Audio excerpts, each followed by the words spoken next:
मकरन्दाय भक्तजनमानसनिवासाय श्रीरामचन्द्राय वागीशाय वदने लक्ष्मीर्यस्य च वक्षसि यस्यास्ते हृदये संवित् सिंहमहं भजे। विश्वसर्ग विसर्गादि भवलक्ष्मणलक्षितम् श्रीकृष्णाख्यं परं धाम जगद्धाम नमामि तत्।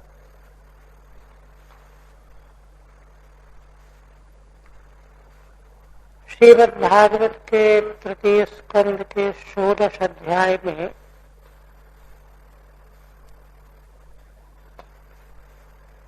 श्री भगवान ने सनकादिकों को दर्शन दिया। अत्यंत गदगद होकर के सनकादिकों ने स्तुति की और भगवान ने उनका अभिनंदन करते हुए अपने द्वारपालों के द्वारा हुए अपराध के लिए स्वयं क्षमा याचना की। और इस प्रकार भगवान ने ब्राह्मणों का बड़ा उत्कर्ष व्यक्त किया।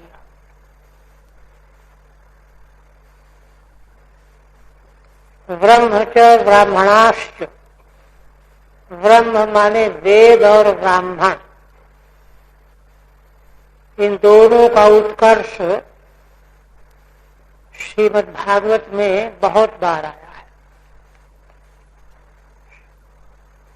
और उन्हीं प्रसंगों के द्वारा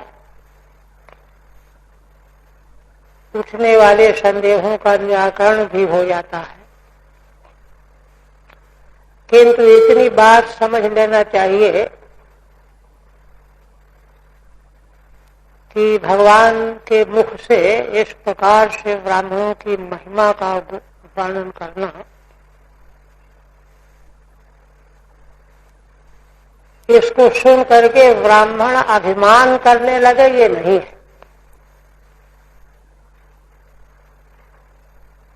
क्योंकि वेदार्थ का व्याख्यान इतिहास पुराणों में जैसा भगवान वेद व्यास के द्वारा प्रकट किया गया है, उसकी संगति लगाते हुए तात्पर्य का अवधारण करना चाहिए। महाभारत में आख्यान आया है कि कौशिक नाम के चारों वेदों के ज्ञाता नैष्ठिक ब्रह्मचारी, जिनके साधन और तपोबल के प्रभाव से एक बार एक पक्षी आकाश में उड़ते हुए उसने बीट कर दिया। वे तर्पण कर रहे थे, उनकी दृष्टि ऊपर गई तो पक्षी भस्म हो गया। तो उनको लगा कि अरे इतनी शक्ति मेरे तपोबल में आ गई। तो देखिए तप को पीछे देखिए, 11 रुद्रों का जो भगवान ब्रह्मा के भक्ति क्रोध से हुआ है, उनके नामकरण में तप भी एक नाम है। रुद्र भगवान का एक निवास स्थान तप है। यदि वह तप भगवत भाव समन्वित नहीं है, श्रीधर स्वामी ने अपनी व्याख्या में वहां यही कहा है, तो अभिमान पैदा करने वाला होता है। इसके बाद वे एक वैश्य परिवार में भिक्षा के लिए गए। महाभारत बल पर्व का आख्यान है। तो आवाज दी,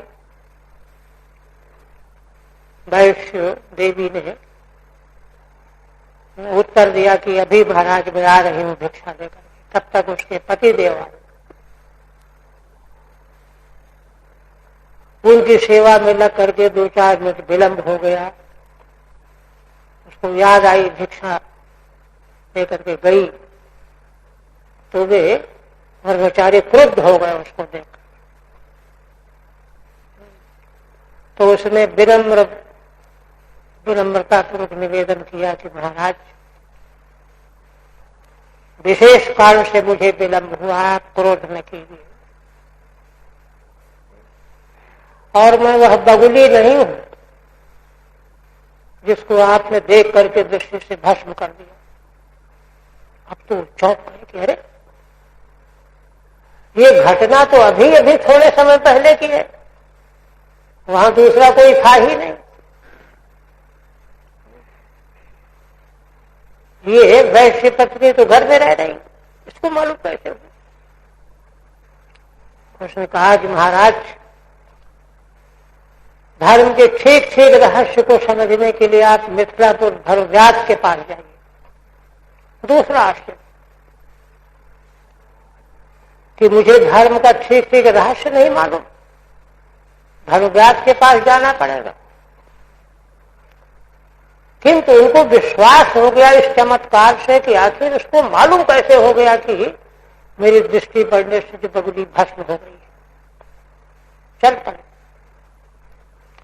साधकों में बेचैनी होती है, अगर कोई बात, कोई पंक्ति नहीं लग रही है तो, कोई कठिनाई साधन के मार्ग में आ गई तो तुरंत पहुंचे। धर्मव्यास मांस विक्रय कर रहा था, पता लगाते लगाते दूर से देख करके कहा, महाराज प्रणाम करता हूं। अच्छा, आपको उस महिला ने भेजा है, वैश्य पत्नी ने भेजा? अब तो और आश्चर्य, इसको कैसे पता? आप थोड़ी देर प्रतीक्षा करें, मैं अभी अशुद्ध हूं। उनके ठहराने का इंतजाम करके नहा धो करके फिर उनके पास पहुंचा, दंडवत प्रणाम किया। अपने माता पिता की सेवा ही उसका परम धर्म था।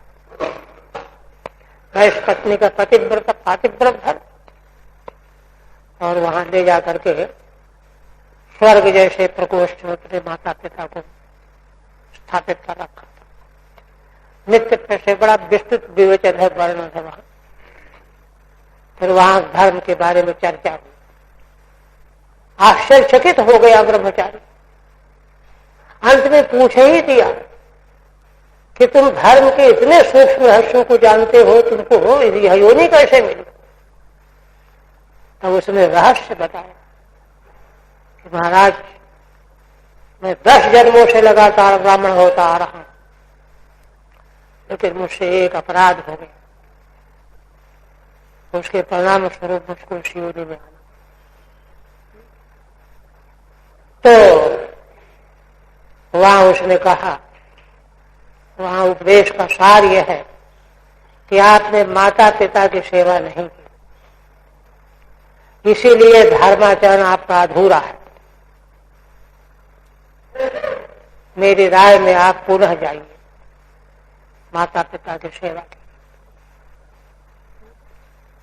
माता पिता की सेवा धर्म की व्याख्या करने के लिए प्रसंग लाया गया है महाभारत में। वैदिक समग्र सूक्ष्म धर्मों का विवेचन महाभारत में है, तो वेदों के महाभाष्य कहे जाते। इतिहास पुराणाभ्याम वेदार्थम समुद्रंघयेत। इतिहास और पुराण के द्वारा वेद के अर्थ का विश्लेषण समझना चाहिए। जो व्यक्ति बिना इतिहास पुराण को समझे, परिशीलन किए, ऊपर ऊपर वेदों का अर्थ करता है, वह अल्पश्रुत है। विधेति अल्पश्रुताद् वेदो मामयम प्रहरिष्यति। उस अल्पश्रुत से वेद भगवान डरते हैं कि यह मुझे मारेगा, प्रहार करेगा। वेद का डर क्या है? विरुद्ध अर्थ का प्रतिपादन करना, वेद की हत्या करना है। विरुद्ध अर्थ का प्रतिपादन है।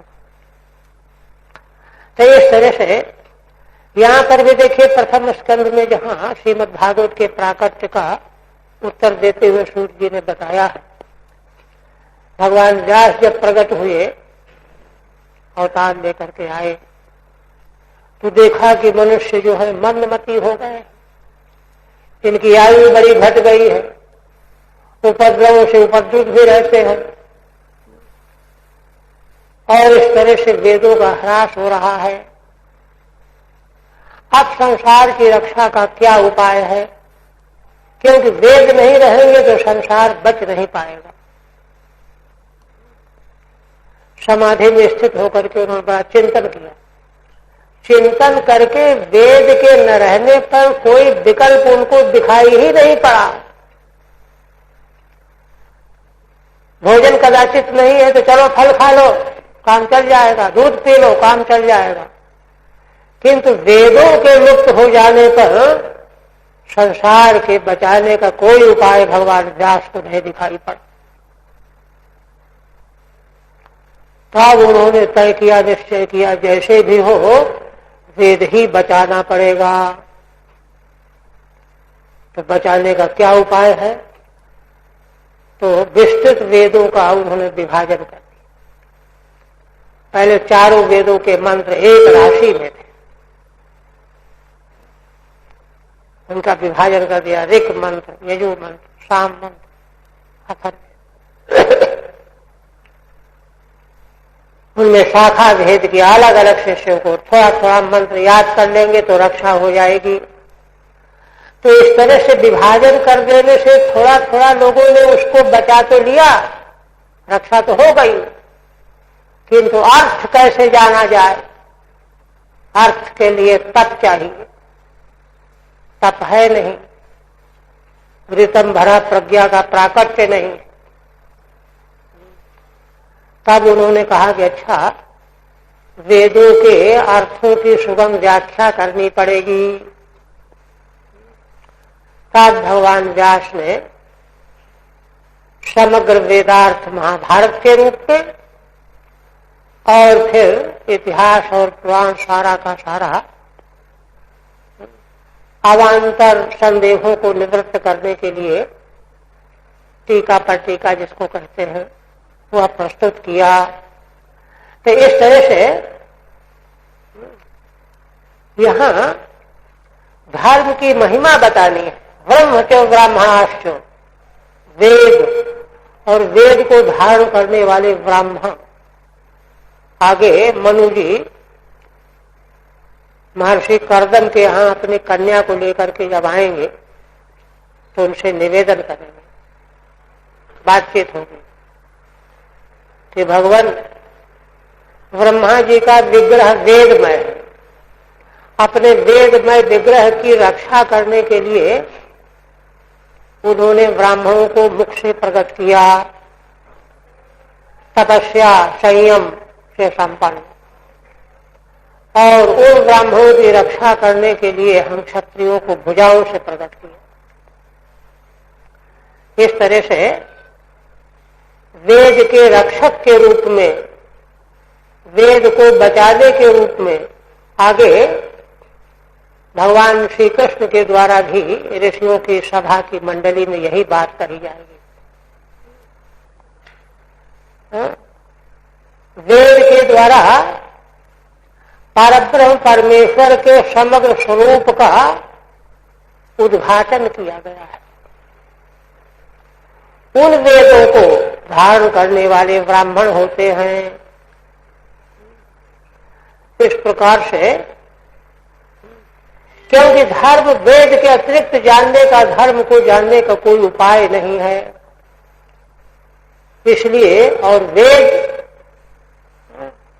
अगर सुरक्षित रहेगा तभी धर्म का ज्ञान सुरक्षित रहेगा और उसका प्रचार संरक्षण होकर के संसार की रक्षा होगी। अष्टम स्कंद में जहां मनवंतर का निरूपण किया गया है, वहां महाराज परीक्षित के प्रश्न के उत्तर में भगवान सुखदेव जी कहते हैं, क्षय का नाम मनवंतर है। मनु, मनुपुत्र, देवता, देवराजेंद्र, सत्य ऋषि और भगवान का एक पुरुषावतार, इनके क्रियाकलापों का विवेचन किया है। सप्तऋषि प्रत्येक मनवंतर में प्रकट होकर के क्या करते हैं, समाधि के द्वारा वैदिक श्रुतियों का दर्शन प्राप्त करते हैं, ऋषयो मंत्र दृष्टारा, और उसके द्वारा वैदिक सनातन धर्म का उनको ज्ञान होता है। फिर उस ज्ञान को मनुओं को देते हैं, मनु अपने पुत्रों को देते हैं, और यह सब सर्वे पुरुष शासना, यह जो भगवान का अवतार विशेष प्रत्येक मनवंतर में होता रहता है, अनिवार्य है, उन्हीं भगवान के अनुशासन में यह क्रियाकलाप चलता रहता है। इसलिए उसी तात्पर्य से भगवान यहाँ ब्राह्मणों की महिमा का वर्णन करते आ रहे हैं। आप देखिए, पहले तो ऋषि बड़े गदगद हो गए। श्री ब्रह्मा जी ने बताया ना कि यद्यपि क्रोधाविष्ट व्यक्ति को रसमयी वाणी अच्छी नहीं लगती, किंतु भगवान की वाणी है ना, हर्ष वाणी थी। उसने तो उनके क्षोभ को पता नहीं कहां डुबो दिया, बहा दिया। अत्यंत तृप्त हो गए, कृतकृत हो गए, किंतु चकित हो गए। अरे भगवान यह क्या कह रहे हैं? कई तरह की शंका होने लगी उनको। रहस्यमयी वाणी है। भगवान कहीं जय विजय को जो हमने श्राप दे दिया है, गलत किया है, इसको लेकर के हमारी व्यंजना से निंदा तो नहीं कर रहे? प्रत्यक्ष में प्रशंसा परक वचन होने पर भी साहित्य काव्य के लक्षण बनाने वाले साहित्य दर्पणकार कहते हैं कि कोई बात व्यंजना से उल्टे अर्थ को प्रकट करती है। जैसे किसी एक मित्र ने अपने मित्र के काम को बर्बाद कर दिया, धोखा दे दिया अपने लाभ के लिए। तो जब वह मिला तो उससे कहने लगा, मुस्कुरा करके तो मिला, तो कहने लगा, अरे भाई आओ आओ मित्र लोग, मित्र जी, उपकृतम तत्र बहुता किमुच्यते, तुमने तो बहुत बड़ा हमारा उपकार किया है, हम क्या कह सकते हैं। ईश्वर की इच्छा से तुम इसी तरह हमेशा ऐसे ही किया करो। विदध ईदृशमेव सदा सखे।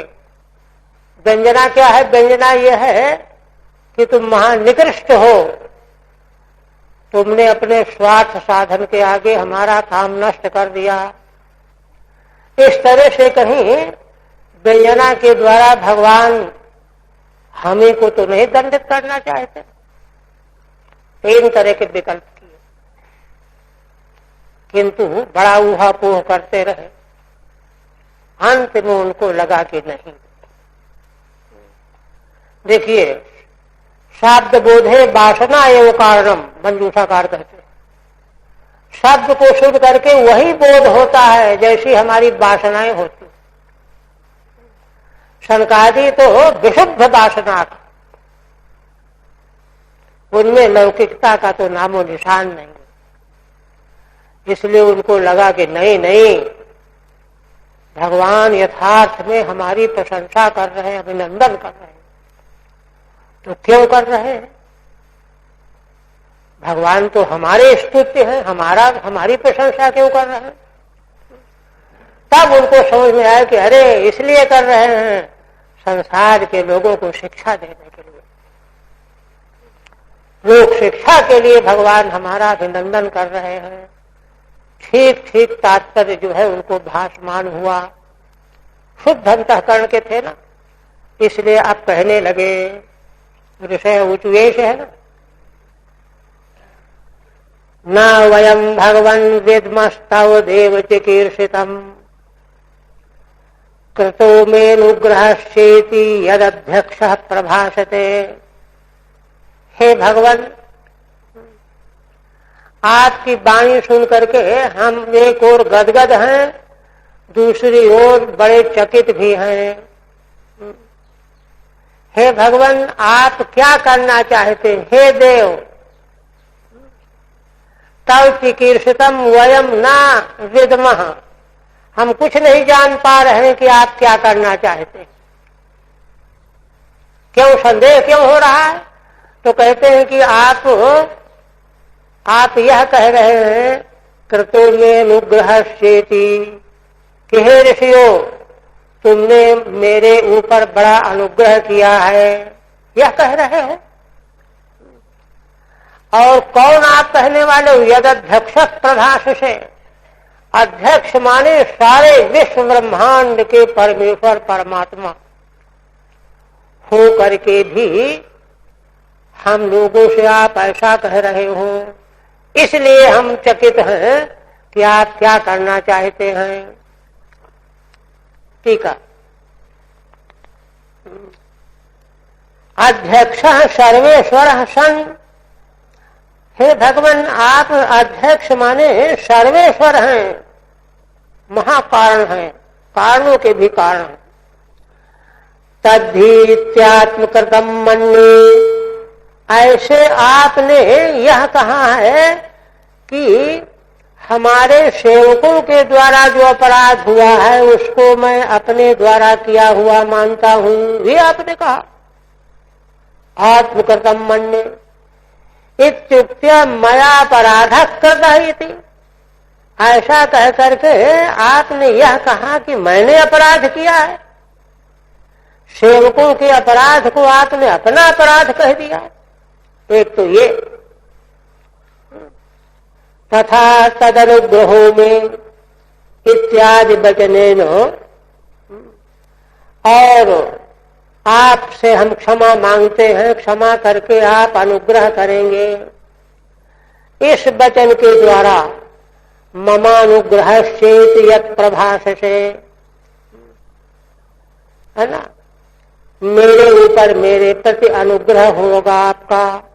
यह जो आप कहते हो, तेन तव यत् चिकीर्षितम तन्न विद्मः, इन कथनों के द्वारा आप क्या करना चाहते हो, यह बात हम नहीं समझ पा रहे। पुनः कहते हैं, ब्रह्मण्यस्य परम दैवम ब्राह्मणा किलते प्रभु, हे भगवान, आपने अपने मुख से यह कहा कि देवता में, कि ब्राह्मण मेरे देवता हैं, दैव हैं, इष्ट हैं। तो यह तो आप इसलिए आपने कहा कि आप ब्राह्मण्य हैं, ब्राह्मणों का आदर करने वाले हैं, आदर करने वाला ब्राह्मणों को देवता मानता है, दैव मानता है, ये आपने कहा।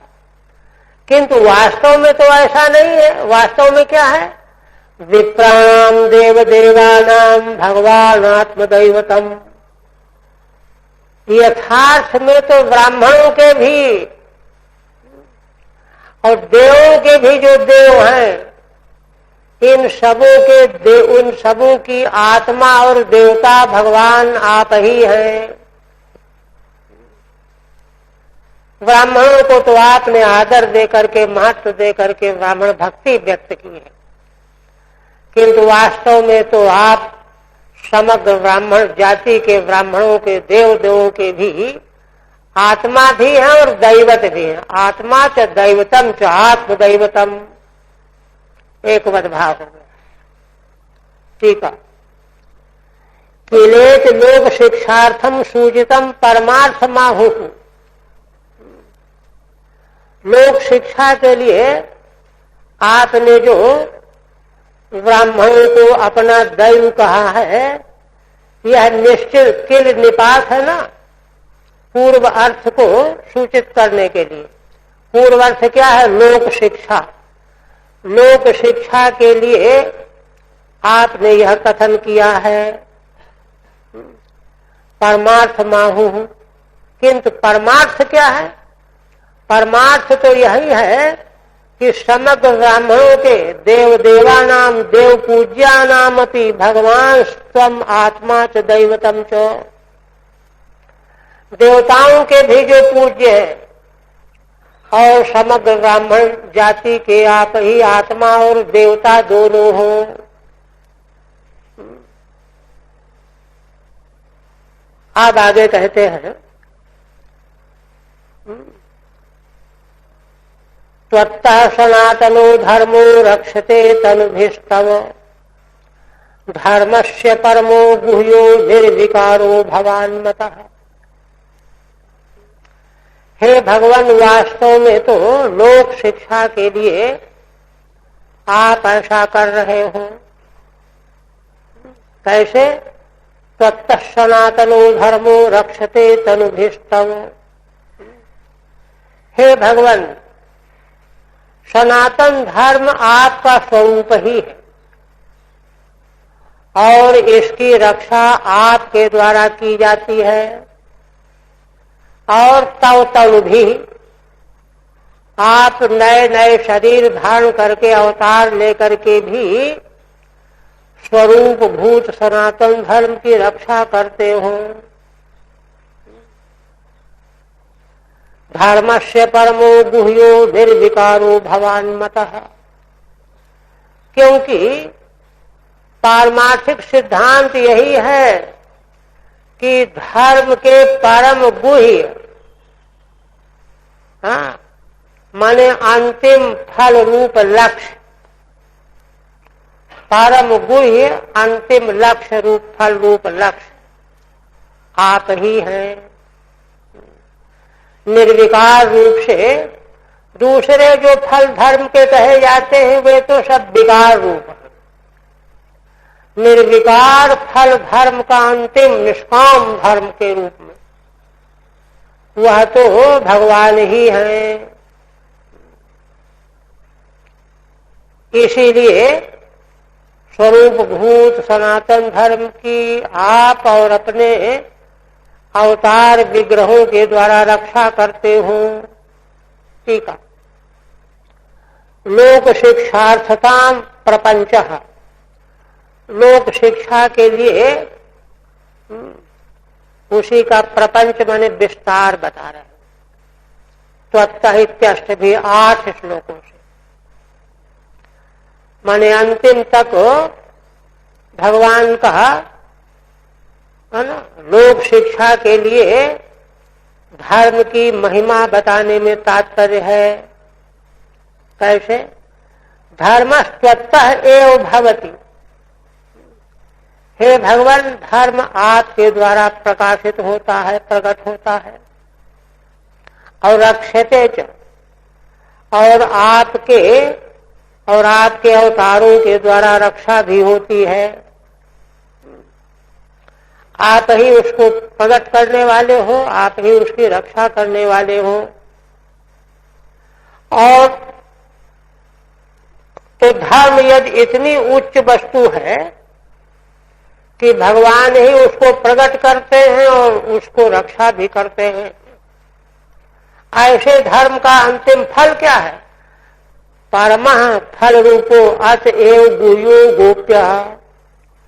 हे भगवान, इस धर्म के परम फल रूप गुह्य रूप से गोपनीय आप ही हो।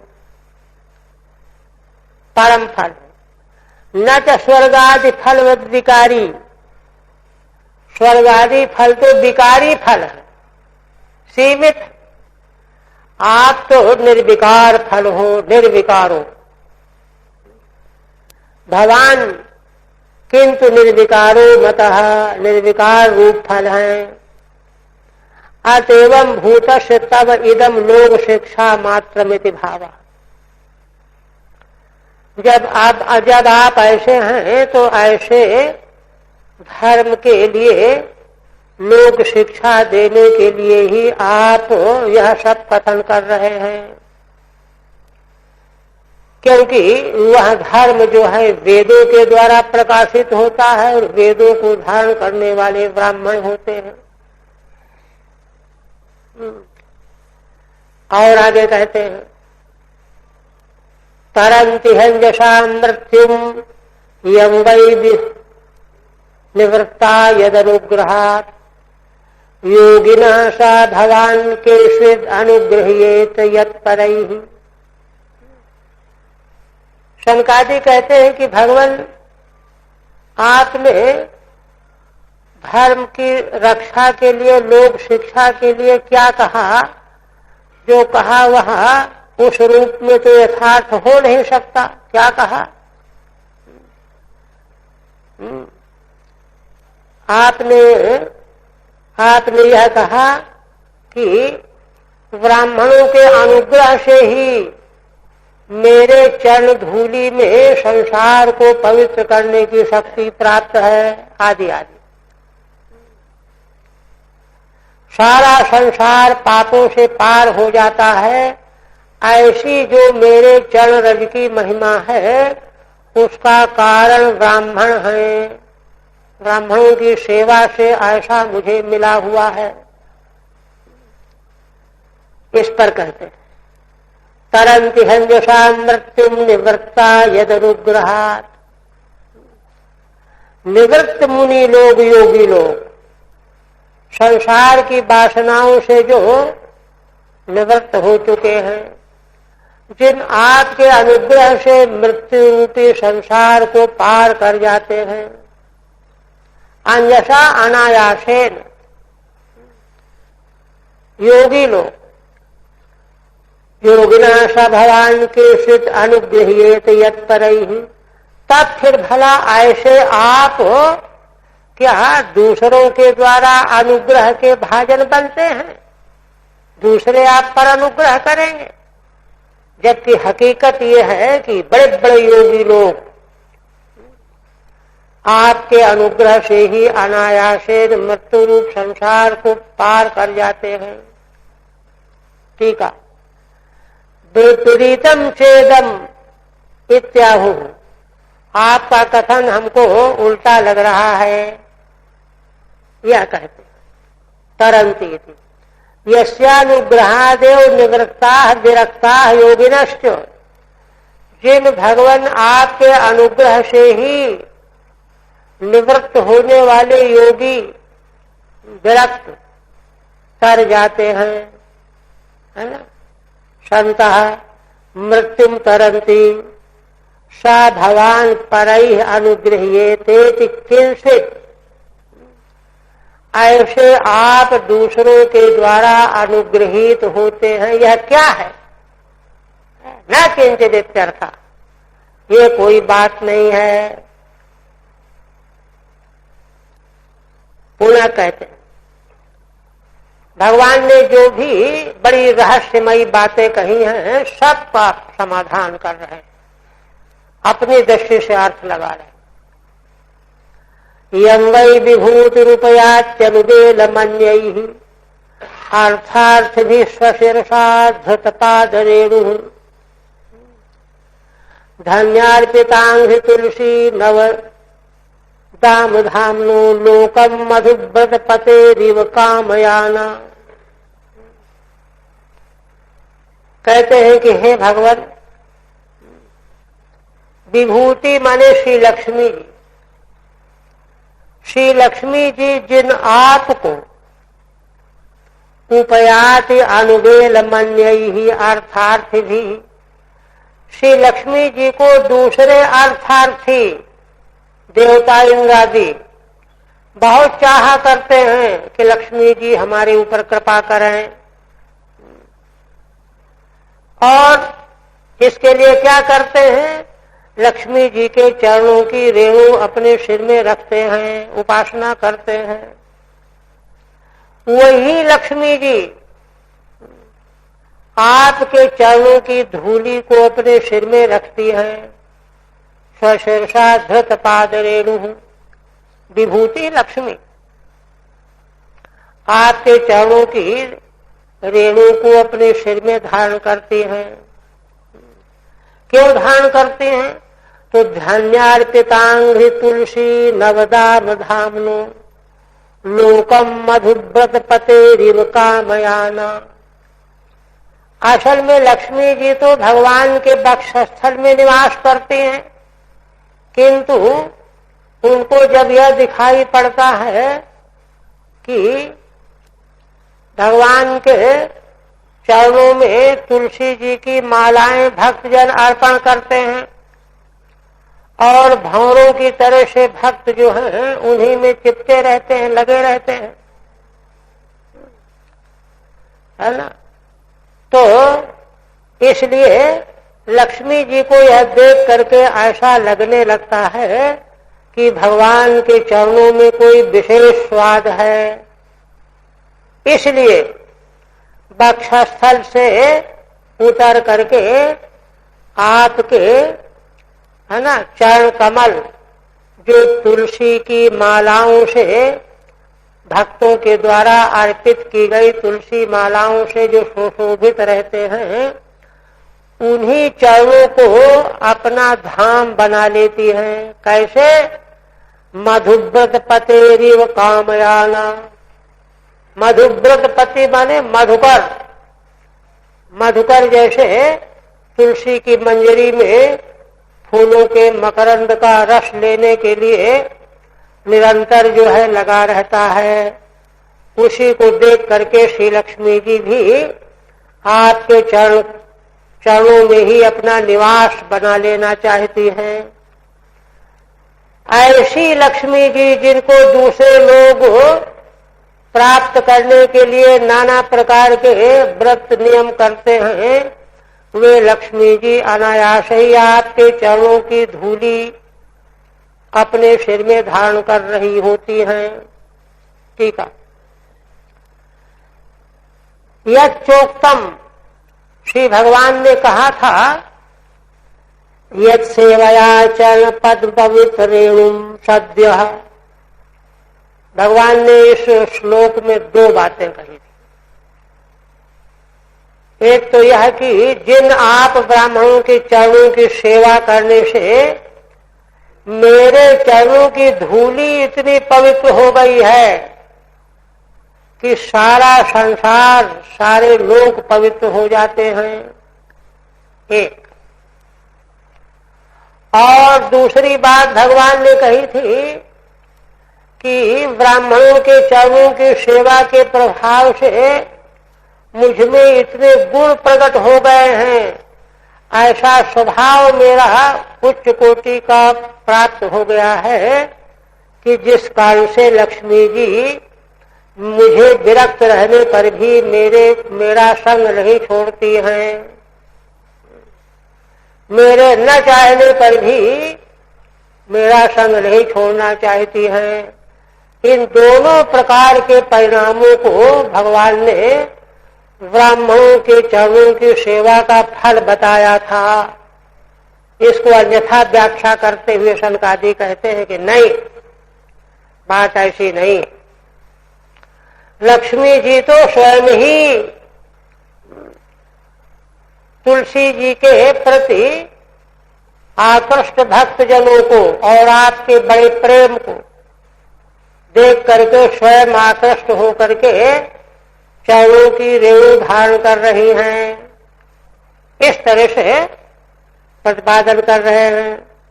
यत् चोक्तम यत् सेवया चरण पद पवित्र रेणु। जिन आप लोगों के चरणों की सेवा से मेरे चरण की रेणु पवित्र हो गई है, इतनी पवित्र हो गई है कि तुरंत समस्त लोगों को पवित्र कर देती है। शताखिल मलम प्रतिलब्ध शीलम।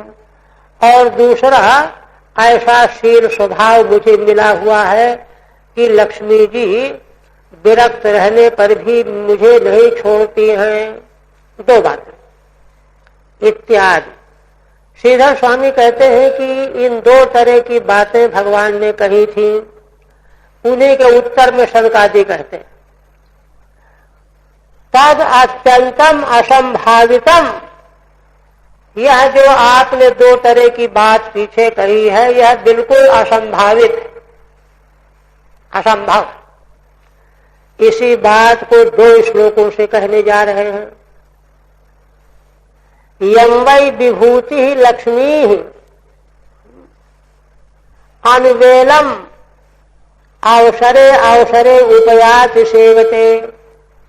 हे भगवान, जिन आपकी सेवा करने के लिए श्री लक्ष्मी जी समय समय पर उपस्थित होती रहती हैं, प्रातः मध्याह्न सायं, और आपके चरणों की धूलि को उन्होंने अपने सिर में धारण कर रखा है। धृतपाद रेणुर्यस्याः। और दूसरा, जिन लक्ष्मी जी के चरणों की धूलि को दूसरे भक्त लोग धारण करते हैं कि लक्ष्मी जी हम पर प्रसन्न हो जाएंगी। धन्यैः सुकृतिभिः अर्पितम् अंघ्रौ यत् तुलस्याः नवम दाम। जो भगवान के भक्त धन्यवाद के पात्र हैं, सुकृति हैं, इसीलिए धन्यवाद के पात्र हैं, उन लोगों के द्वारा आपके चरणों में तुलसी जी की नई नई मालाएं अर्पण करते रहते हैं। नवम दाम माला। तद्धाम स्थानम यस्य तस्य। ऐसे आपके उस चरण धूलि वाले धाम को लक्ष्मी जी ने अपना धाम बना लिया है। कैसे? मधुव्रत पते भ्रमर मुख्यस्य। मधुव्रत पति माने मुख्य भ्रमर। लोकम स्थान मंहिम कामय माने वायु। जैसे भ्रमर अत्यंत आकृष्ट होकर के पुष्पों के मकरंद का रस लेता है, भगवान के चरणों में चढ़ी हुई तुलसी की गंध का घ्राण करता है, उसी प्रकार से श्री लक्ष्मी जी ने भी आपके चरण कमलों को ही अपना निवास स्थान कामना करके बना रखा है। पुनः कहते हैं, यस्ताम विविक्त चरितैर अनुवर्तमानाम नात्याद्रियत परम भागवत प्रसंग सत्वं द्विजानुपथ पुण्य रज पुनीतः श्रीवत्स लक्ष्म किमगा भगभाजनस्त्वम्। शनकादि पुनः कहते हैं कि हे भगवान, ऐसी लक्ष्मी जी, जो श्री लक्ष्मी जी विविक्त चरित ही अपने पवित्र सदाचार के आचरण के द्वारा आपका निरंतर अनुवर्तन करने वाली हैं, ऐसी उन लक्ष्मी जी को भी आप ज्यादा आदर नहीं करते हो। नात्याद्रियत, अधिक आदर आपने नहीं किया। क्यों नहीं किया? आदर नहीं करने से भगवान में दोषारोपण हो जाएगा। तो कहते नहीं, यद परम भागवत प्रसंग। असल में भगवान का अधिक अनुराग भक्तों पर है।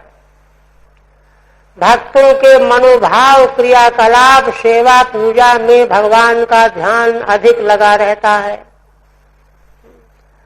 इसलिए भगवान लक्ष्मी जी के पावन सेवा के द्वारा, पवित्र सेवा के द्वारा अनुवर्तन करने पर भी अधिक ध्यान नहीं देते। चाहे तो इसलिए भी कि ये तो अपनी है ही, ऐसा भी तो होता है। सत्वम द्विजानुपथ पुण्य रज पुनीतः। हे भगवान, आप तो ऐसे हो, स्वयं लक्ष्मी जी आपको चाहती हैं, निरंतर सेवा में लगी रहती हैं, आप ही उनकी उपेक्षा करते हो। और फिर कहते हो कि सत्वम द्विजानुपथ पुण्य रज पुनीतः। और फिर आप कहते हो कि ब्राह्मण लोग जिस रास्ते से जाते हैं तो उनके चरणों की धूली उड़ करके हमारे शरीर में पड़ती है तो मैं पवित्र हो जाता हूँ। ये कोई बात है? ब्राह्मणों का अनुसरण करके उनके चरणों की पवित्र धूली से आप अपने को पवित्र मानते हो, यह तो कोई बात न हुई। एक और दूसरा, श्री वत्स लक्ष्मो किमगा भगभाजनस्त्वम्।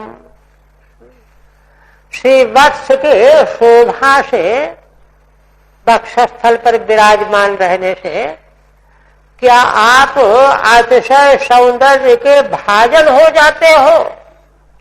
ये दोनों चीजें ठीक नहीं लगती हमको। ब्राह्मणों की चरण धूलि से अपने को पवित्र मानना आपका, और वक्षस्थल में विराजमान श्री वत्स लक्ष्म के द्वारा अपने को सौभाग्यशाली समझना मानना, ये दोनों चीजें भगवान हमको तो उल्टी लग रही है। ठीक है। विविक्त चरितैहि विशुद्धैहि परिचरणैहि, लक्ष्मी जी निरंतर सुबह शाम दोपहर अपने विशुद्ध परिचर्या के द्वारा भगवान का अनुवर्तन करती रहती हैं। किंतु सेवमानामपि यो नात्याद्रियत, किंतु आप ऐसे हो कि फिर भी उनका आदर नहीं करते। नातिवाद्रतमान, अति कुछ तो आदर किया, अति आदर नहीं किया। सा एवं भूतस्त्वम, आप तो ऐसे हो। अयम भाव, भाव क्या है? कोई ऐसा अर्थ न निकाल ले कि भगवान जो है गुणग्राही नहीं है, इसलिए भावार्थ बता रहे हैं। इत्थम नाम अति लंपट तया लक्ष्मी स्वाम सेवते, यद्यपि अत्यंत आकृष्ट होकर के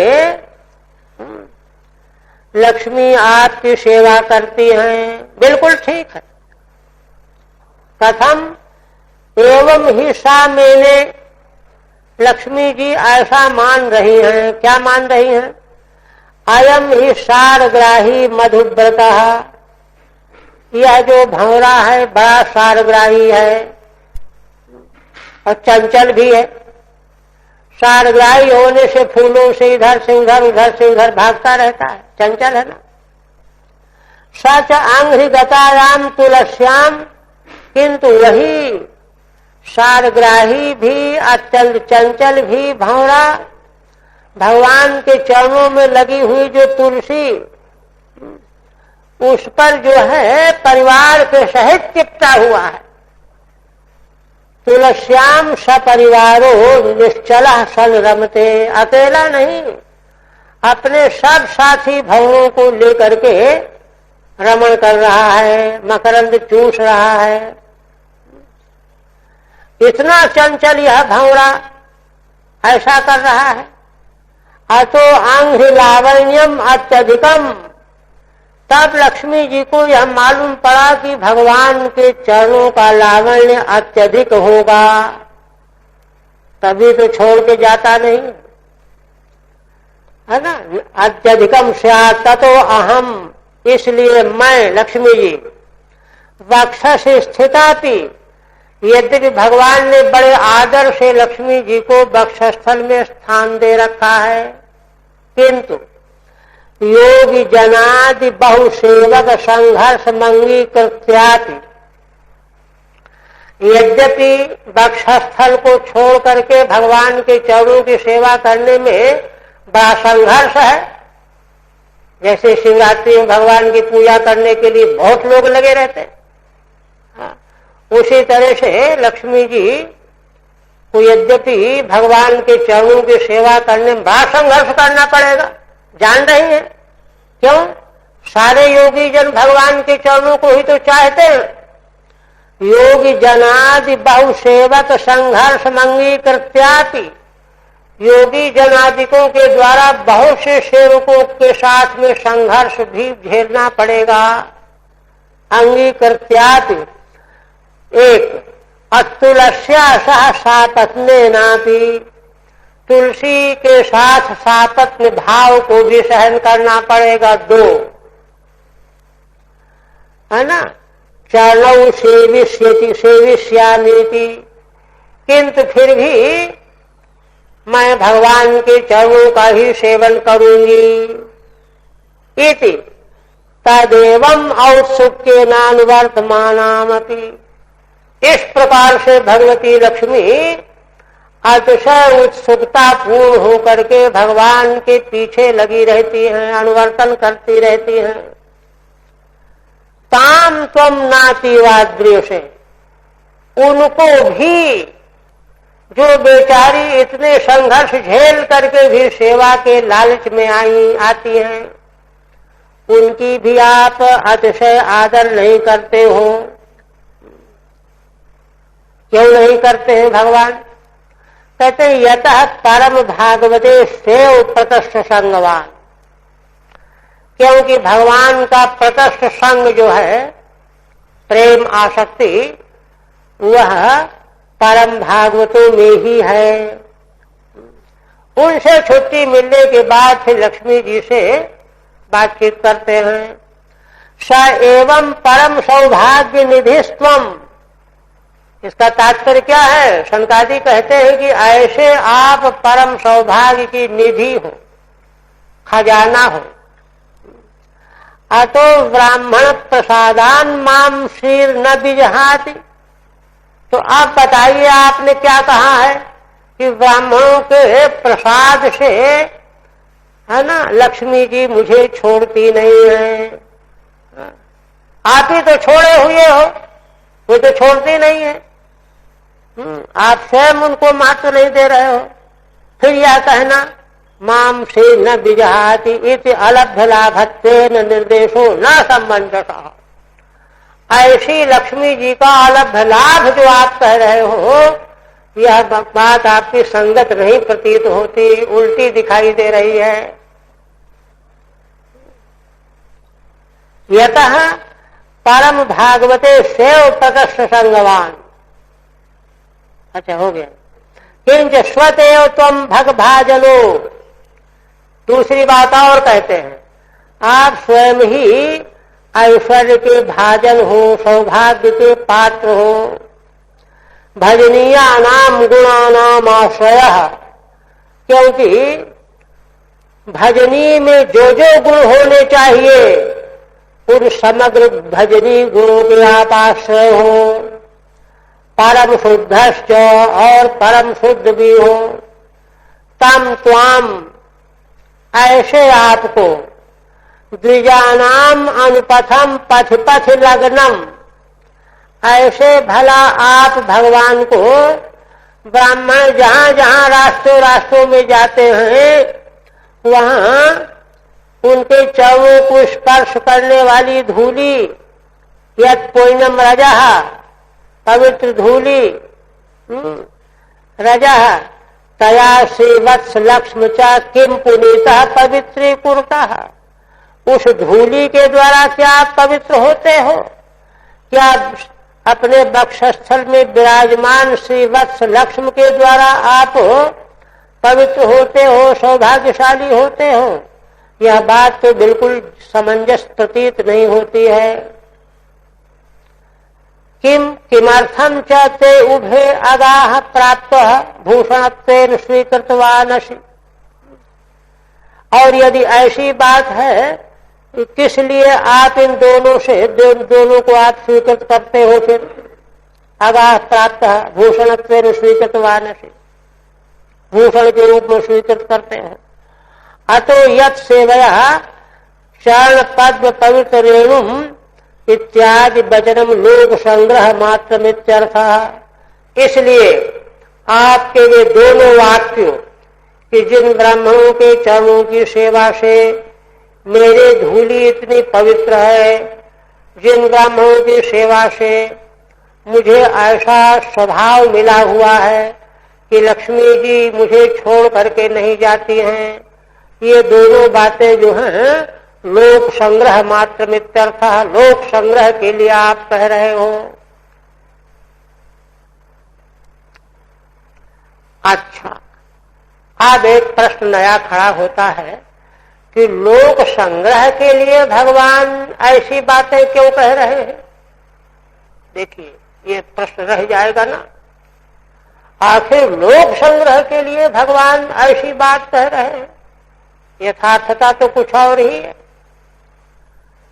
इस पर कहते हैं कि हाँ, धर्मस्य ते भगवतस्त्रियुगत त्रिभिस्वैः पद्भिश्चराचरमिदं द्विज देवतार्थम। मीनम भतम तदभिघाति रजस्तमश्च सत्तेन नो वरदया तनुवादिरस्य। शल्कादि इस सवाल का उत्तर दे रहे हैं, माकूल जवाब। कह रहे हैं धर्मस्य ते भगवतः, हे भगवान धर्म आपका ही स्वरूप है, इसलिए दोनों में समान अधिकरण है। भगवतः धर्मस्य ते तव षष्ठर्थ है ना, माने धर्म और भगवान में अभेद है। धर्म भगवत स्वरूप है, भगवान का स्वरूप ही है धर्म। और त्रियुग भगवान का संबोधन है। त्रियुग सतयुग त्रेता द्वापर तीन युग में धर्म जो है साक्षात होकर के विराजमान रहता चतुर्थ युग में भी है, किंतु साक्षात नहीं रहता। हे त्रियुग, आपका धर्म जो है साक्षात स्वरूप है, और इसीलिए धर्म भगवान का स्वरूप है, भगवान के द्वारा प्रकाशित हुआ है, भगवान के द्वारा उसकी रक्षा भी होती है। त्रिभी स्वई पदभिश्च चराचर मिदम, अपने ही तीन चरणों के द्वारा, है ना, तीन चरणों के द्वारा, वही तप, शौच, दया, चराचर मिदम द्विज देवतार्थम। आप तीन चरणों के द्वारा, धर्म के जो तीन चरण हैं, इनके द्वारा, चौथे का नाम क्यों नहीं लिया, चार चरण है ना, तो सत्य रूप जो चतुर्थ चरण है वह तो अभी भी विद्यमान ही है, वह तो है ही, उसका अनुवर्तन है ही स्वरूपता। इसलिए उसके कथन के बिना भी उसका ग्रहण हो जाएगा। किंतु द्विज देवतार्थम न्यूनम भ्रतम, है ना, इस प्रकार से ब्राह्मणों के लिए, देवताओं के प्रयोजन की सिद्धि के लिए आप तीन चरणों के द्वारा अपने स्वरूप भूत धर्म की आप रक्षा करते हो। और तदभिघात रजस्तमश्च, धर्म का विरोधी कौन है, रजोगुण तमोगुण, इससे उसकी रक्षा करते हो। रजोगुण तमोगुण हावी हो जाएगा तो धर्म बच नहीं पाएगा, है ना। शौच आदि, तप आदि ये रजोगुण तमोगुण के संपर्क से दूषित हो जाते हैं। तदभिघात रजस्तमश्च सत्तेन नो वरदया तनुवा निरस्य। कहते हैं कि उस धर्म का नाश करने वाले रजोगुण तमोगुण, है ना, नाशक तत्व है। सत्य रूप आप स्वरूप धारण करके, तनुवा माने विग्रह धारण करके, अवतार धारण करके आप उन रजोगुण तमोगुण का निराश करते हो। निराश करने से धर्म की रक्षा हो जाती है। तनुवा निरस्यो। ठीक है, धर्ममूर्तेश्च तब इदम उचितम एवेत्याह। आप धर्ममूर्ति हो, आपके लिए ऐसा करना बिल्कुल उचित है ना। धर्म से जो त्रिभी, तीन श्लोकों से यह बात कहने जा रहे हैं। लोक संग्रह के लिए भगवान को क्या करना चाहिए, उचित है। सेव युगेशु आविर्भवती त्रियुग, त्रियुग की एक व्याख्या। तीनों युगों में भगवान साक्षात धर्म के रूप में प्रकट रहते हैं, इसलिए त्रियुग हो गए। अथवा तीन युगानी युगलानी, तीन युगुल, वही कौन कौन, धर्म, यश, श्री, ज्ञान, वैराग्य, ऐश्वर्य, तीन युगल 6 हो गए। त्रियुगा षड्गुणा, भग शब्द वाच्या, जिनको भग कहा जाता है। ऐश्वर्य से समग्रस्य धर्म से यशस्या ज्ञान वैराग्योश्चैव शरणाम भग इतिंगना, ये 6 भग है। इन्हीं को जोड़ा जोड़ा से त्रियुग शब्द से कहा जा रहा है। ऐसे भगवान में 6 भग हैं जिनमें वे त्रियुग हो गए। 2 तरह से व्याख्या त्रियुक्ति कर दी। उन्हीं के संबोधन में भगवान का नाम त्रियुग हो गया है ना। हे त्रियुग, धर्म रूपस्य तव त्रिभिः पदभिः, आप धर्म रूप हो और 3 चरणों के द्वारा, पैरों के द्वारा स्वयं असाधारण ही। धर्म के जो असाधारण 3 चरण हैं कौन कौन? तप, शौच, दया, 3। चौथे का नाम क्यों नहीं लिया? सत्य से धर्म विप्लवे भी कला अनुवर्तमानत्वात्। सत्य जो चतुर्थ चरण है वह धर्म का विप्लव होने पर भी वह तो कलयुग में कलयुग में भी बना रहता है। इसलिए त्रिभी पदई कहा, वह तो है ही। भरतम पालितम किम कर्त्वा, आपने पालन किया है, क्या करके? है ना। नोस्माकम वरदया सत्वेन तनुवा, हमको वरदान देने वाली शुद्ध सत्य मूर्ति विग्रह शरीर, तनुवा सत्य मूर्ति भगवान का जो विग्रह, तद अभिघाति तेषाम पादानाम अभिघातकम, उन धर्म के 3 पादों का तप, शौच, दया का नाश करने वाले कौन कौन है? रजश्च तमश्च, रजोगुण तमोगुण है, इनका भगवान निराश करते हैं। निरस्य निराकृत्य इनका निराकरण करके और 3 चरण वाले धर्म की रक्षा करते हैं। क्यों करते हैं? तो द्विजानाम देवतानाम च प्रयोजनाय, ब्राह्मणों के लिए और देवताओं के प्रयोजन सिद्धि के लिए। नूनम भ्रतम यद्वा अथवा ही लोके रूपम निरस्य, है ना। निरस्य ही का लोप हो गया है। अस्माकम तन्निवर्त इत्यर्थः, मध्यम पुरुष हो जाएगा ना। रूपम निरस्यति, अस्माकम तन्निवर्त इत्यर्थः। तात्पर्य है कि धर्म के विघातक जो ये दोनों रजोगुण तमोगुण हैं, ये हमारे धर्म को नष्ट न कर दे, इसलिए आप कृपा करके हमारे रजोगुण तमोगुण का निराश कर दीजिए। पुनः कहते हैं, न त्वं रजोत्तम कुलम यदि ह्यात्म गोपम गोप्ताग्रसस्वरहणेन शशूनृतेन तर्हेव नंक्ष्यति शिवस्तव देव पंथाः लोको अग्रहीष्यस्य हि तत्प्रमाणम्।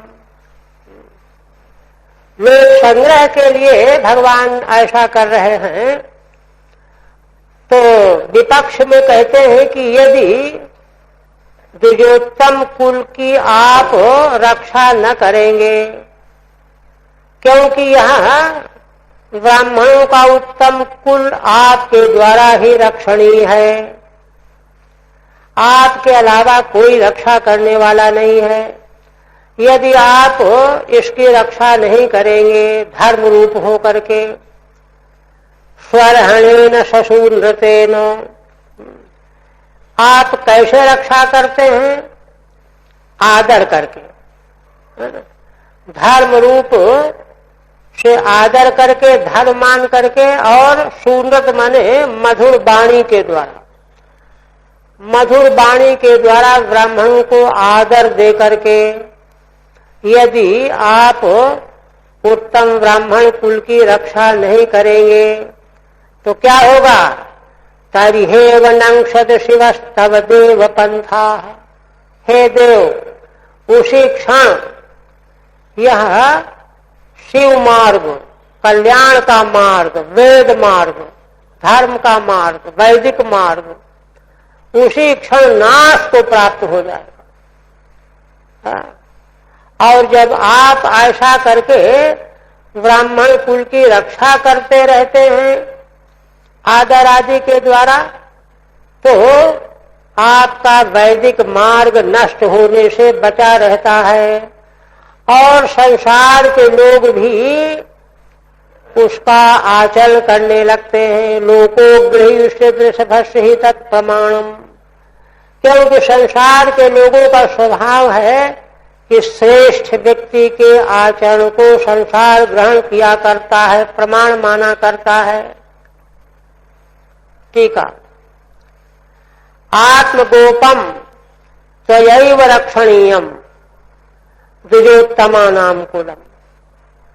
उत्तम ब्राह्मणों का कुल आपके द्वारा ही रक्षणीय है।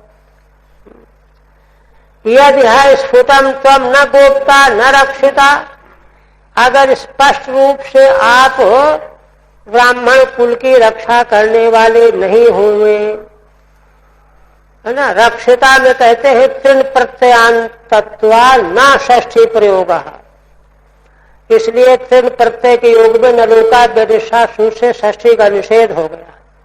नहीं तो कुलम में षष्ठी कर देनी पड़ती, द्विजोत्तम कुलस्य करना पड़ता। किंतु तृण प्रत्यांत के योग में कर्म में षष्ठी का निषेध हो गया है ना। वृषः श्रेष्ठ, आप श्रेष्ठ। हे देव, पंथा वेद मार्गो नंक्ष्यति नाशम व्यास्यति।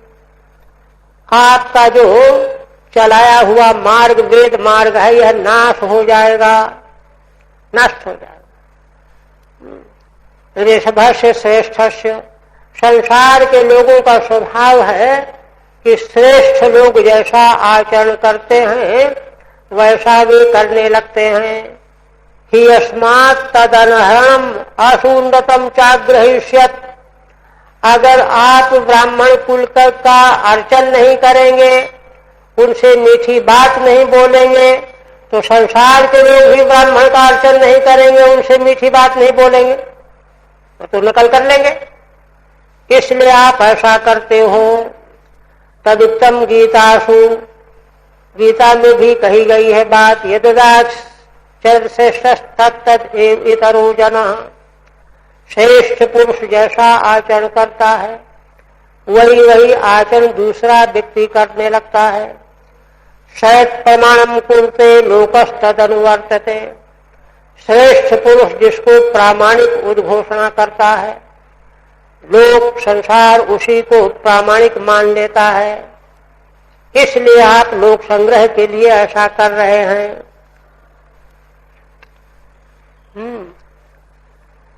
तत्तेन भीष्टमीव सत्वनिधेर विधित्सोः क्षेमं जनाय निज शक्ति विरुद्धकारेः नैतावतार्थधिपतेर्बत विश्वभर्तुः तेजः क्षतम त्ववनतस्य सते विरोधः। अब एक प्रश्न और रह गया कि अरे ये तो ठीक है कि भगवान लोक संग्रह के लिए ब्राह्मणों का आदर करते हैं, मीठी बातें बोलते हैं, अर्थ पूजा करते हैं, क्योंकि श्रेष्ठ का आचरण लोग अपनाएंगे। किंतु दूसरा दोष ये भी तो है कि नेष्ठ व्यक्ति की श्रेष्ठ पूजा करे तो अपराध नहीं लगेगा जिसकी पूजा करेंगे। ये पाप लग जाएगा, दोष लग जाएगा, उल्टा हानि हो जाएगी, ब्राह्मण की हानि हो जाएगी। उस पर कहते हैं तत्तेन भीष्टमिव सत्वनिधेर विधित्सोः क्षेमं जनाय निज शक्ति विरुद्धकारेः। शनकादि कहते हैं कि हे भगवान, आपको यह कथमपि अभीष्ट नहीं है कि हमारा बनाया हुआ वैदिक मार्ग नष्ट हो जाए। उस वैदिक मार्ग को बचाने का रास्ता ब्राह्मणों का आदर करना, सम्मान करना ही है। इसलिए वेद मार्ग की रक्षा करने के लिए आप लीला के रूप में ब्राह्मणों का आदर करते हैं, क्योंकि आप सत्य की निधि हैं। सत्य निधि आपको अधीश नहीं है कि वेद मार्ग में किसी प्रकार की बाधा आ जाए, क्योंकि आपने ही उसको बनाया है। इसलिए क्षेमम जनाय निज शक्ति विरुद्ध कार्य, अपने भक्त जनों के कल्याण के लिए आप अपनी शक्तियों के द्वारा, अपनी शक्तियों का आधान भगवान मनुओं में, इंद्र में, देवताओं में, इन सब में करते हैं और इन शक्तियों के द्वारा धर्म के जो आरी हैं, शत्रु हैं, उनका उद्धार कराते हैं, उनका दमन कराते हैं भगवान, ये करते हैं। इस तरह से भगवान की सारी लीलाएं तो लीला रूप हैं। नैतावता त्रिपतेर बत विश्व भर्तु, कहते हैं कि भगवान आप तीनों लोकों के स्वामी हैं, किंतु इस प्रकार से लोक संग्रह के लिए जो आप लीला से ब्राह्मणों की महिमा कथन करते हैं, उनका पूजन करते हैं, इससे आप विश्व के भरण पोषण करने वाले त्रैलोक्याधीश की कोई महिमा नहीं घटती। तेज क्षतम न, ऐसा करने से आपका तेज क्षत नहीं होता, बल्कि आप जो विनम्रता पूर्वक ब्राह्मणों के सामने बातचीत करते हैं, सते विरोध, वह विरोध है, लीला है। मार्कंडेय जी को तो भगवान शिव ने साक्षात प्रणाम किया, आगे आया है मार्कंडेय के प्रसंग में। तो भगवान के लिए, हे भगवान आपके लिए यह विरोध मात्र है। तो भगवान के लीलाओं को, लीला चरित्रों को इस रूप में लेना चाहिए। ठीक है, दोनों श्लोक करना है। नश्यत चेत, कोई कहे कि भगवान को क्या करना है, अगर वेद मार्ग नष्ट हो जाए तो हो जाने दो, तो कहते नहीं, तद वेद मार्ग नाशनम अनभीष्ट है, भगवान को बिल्कुल पसंद नहीं करते। एक लोकोक्ति। इसी प्रसंग में महाराज ने वाराणसी में एक बार एक दृष्टांत दिया था। एक राजा को शिक्षा देने के लिए, है ना, वाराणसी में नदी में उसके पुत्र की प्रतिकृति बना करके नदी में डुबो दिया। नौकर चाकर कूद पड़े बचाने के लिए, राजा ही बैठा था, वो भी कूद पड़ा, बचा के लाए उसको बाहर। तो मंत्री ने पूछा कि राजन आप क्यों कूद पड़े, नौकर चाकर तो सब मौजूद थे। तो कहा कि अरे भाई मैं क्या बताऊं, मैं जानता था कि हमारे सेवक सब बड़े कुशल हैं, डूबने नहीं देंगे, बचा लेंगे, लेकिन मुझसे रहा नहीं गया। यह जानते हुए भी कि कोई खतरा नहीं है, बचा लेंगे, रहा नहीं गया, मैं कूद ही पड़ा। तो उन्होंने कहा कि इसी प्रकार से भगवान को धर्म इतना प्यारा है कि उसकी रक्षा के लिए भगवान से रहा नहीं जाता। कि शक्तियों को काम सौंप दे कि तुम ये काम कर आओ, तुम ये काम कर आओ, तुम ये काम कर आओ, रहा नहीं जाता। जब तक चलता रहता है, लेकिन रहा नहीं जाता। भगवान स्वयं अवतार लेकर के आ जाते। भगवान की लीलाएं तो बड़ी अद्भुत है ना। तो वही कह रहे हैं कि उनको यह पसंद नहीं है। इतना प्यारा वेद मार्ग है, उस वेद मार्ग का सत्यानाश हो रहा है वर्तमान में। इस दिशा में कोई विचार नहीं करता, सोचता नहीं है। पठन पाठन की, शास्त्रीय अध्ययन अध्यापन की परंपरा विशेष बात जो ब्राह्मणों के बारे में है फिर चर्चा अग्रिम दिन करेंगे। तो इतना भगवान को प्रिय मार्ग है। महाभारत में तो भीष्म जी कहते हैं महाराज युधिष्ठिर को, राजन वत्स करके संबोधन करते हैं। वेदों की रक्षा करना, गौ की रक्षा करना और इसके लिए सब प्रकार से जीवन समर्पित कर देना, इससे बढ़कर के संसार में दूसरा कोई कार्य नहीं। और दूसरी एक और विलक्षण बात वहां भीष्म जी कहते हैं कि वेद की रक्षा में, गौ की रक्षा में अगर गलत कमाई का पैसा भी लगा दिया जाए, देखिए यज्ञ में गलत कमाई का पैसा लगे, यज्ञ नष्ट हो जाएगा। भगवान की प्रतिमा स्थापना में गलत कमाई का पैसा लगेगा तो वो नष्ट हो जाएगा। किंतु वेद की रक्षा में, गौ की रक्षा में चाहे जिस कमाई का पैसा लगा दिया जाएगा, पैसा ही शुद्ध हो जाएगा। ये महिमा महाभारत में कही गई। उस दिशा में, क्योंकि कोई शासक तो है नहीं, मूढ़तंत्र है, इसलिए हो रहा है। अब तो समाज के बीच के रहने वाले धार्मिक लोग ही इस बारे में सोचेंगे तब कुछ हो सकता है। तो भगवान को बहुत प्यारा है। तद वेद मार्ग नाशनम अनभीष्टम इव के शब्द क्यों कहते हैं? कहते हैं लोकोक्ति है। भगवान को वास्तव में कोई आग्रह थोड़ा होता है, लेकिन लोक के जीवों का आग्रह जैसा होता है उसका अनुवाद किया है, लोकोक्ति। सत्य निधित्वाद जनाय क्षेमम संविधातुम। भगवान सत्य निधि हैं, अपने भक्त का कल्याण करना चाहते हैं।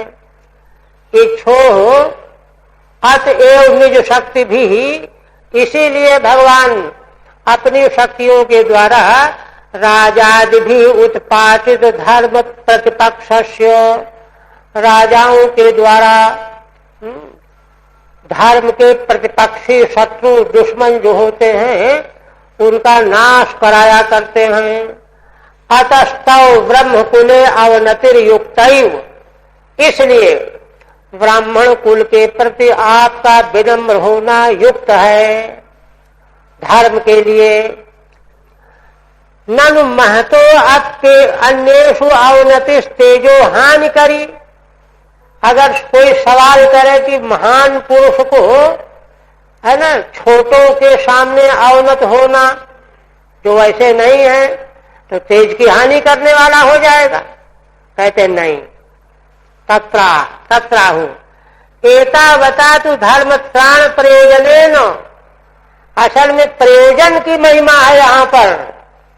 भगवान धर्म रक्षा के प्रयोजन को लेकर के है ना अवनतस्य नमनम कृतवतस्तहो तेज प्रभाव न क्षतम न क्षीणम, इसलिए आपका तेज प्रभाव क्षीण नहीं हो सकता, क्योंकि भगवान को तो कर्म का लेप होता ही नहीं है। नमाम कर्म लिम्पन्ति नमे करु फले स्पृहा, ये सिद्धांत है। यतः सा नमनादिस्ते विनोद, क्योंकि वह नमन करना आपका विनोद ही तो है। अंतिम यम्बानयोर्दम मधीश भगवान विधत्ते, इस तरह से भगवान की सारी उक्तियों को लोक संग्रह के लिए लीला मात्र सिद्ध कर दिया संकादिकों ने। और अंत में फिर कहने लगे कि हे भगवान, अगर इसके अतिरिक्त आप इन दोनों भक्तों को है ना जय विजय को कोई और दंड देना चाहें तो आप दे दीजिए। भगवान विधत्ते वृत्तिम नुवा तदनुमन महि निर्विलीकम, अथवा इनको तरक्की देना चाहते हो तो तरक्की दे दीजिए, हम निश्चल भाव से अनुमोदन करने को तैयार हैं। अथवा तीसरा, अथवा अगर आप संकोच कर रहे हो है ना हमको ही दंड देना चाहते हो, अंततो गत्वा इन्होंने अपराध किया है तो जो उचित दंड हो हमको दे दीजिए। सदंडो ये नागसौ वय मयूष महिज किल विषेणो, क्योंकि हम लोगों ने निरपराध आपके भक्तों को, है ना, साप दे करके किल्बिष युक्त बना दिया है। ये विनम्रता शनकादिकों की। ठीक है, शापाग्रहम परित्यज्य विज्ञापयन्ति, साप का कोई आग्रह नहीं है हमारे मन में, निवेदन करते हैं। यम वा अन्यम दंडम विधास्यति भवान, आप कोई दूसरा दंड इनको देना चाहें कि 2 दिन भोजन न करो, हो गया, ये भी मान लेंगे हम। मृत्युम अधिक जीविकांगा, अथवा अधिक जीव का तरक्की कर दीजिए। तत्सर्वम अनुमन्यामहे, वह सब हम अनुमोदन करेंगे। ये वयम निरपराधात वेतहु किल्बिषेण शापेन आयुष्म ही योजितवन्तः, अथवा हम लोगों ने निरपराध आपके सेवकों को शाप से युक्त किया है, इसलिए इसके लिए आप हमें को भी दंड विधान कर सकते हैं। ऐसा कह करके, है ना, चुप हो गए। तब भगवान जो है समर्थन करेंगे। बस यही।